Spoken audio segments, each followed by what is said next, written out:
Зэмээ хоёрынд машин таванда газар ирсэн.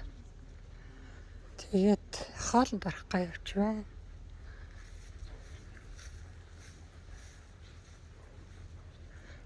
Голцоор ингээд сайхан цэцгэлцэн байж байна. Сая хайлаасанд орсон.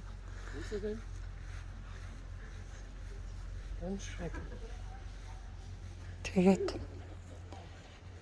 хоол идчихэд тэгээд гарандаа хүмүүсийн чинь хоолнд ороод орохгүй сууцгааж яг одоо нэг хоол иддэг цаг болохоор айгүй хүнтэй байна.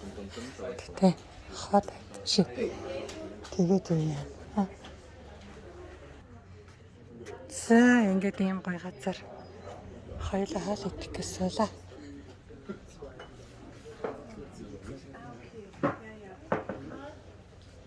За тэр штэ.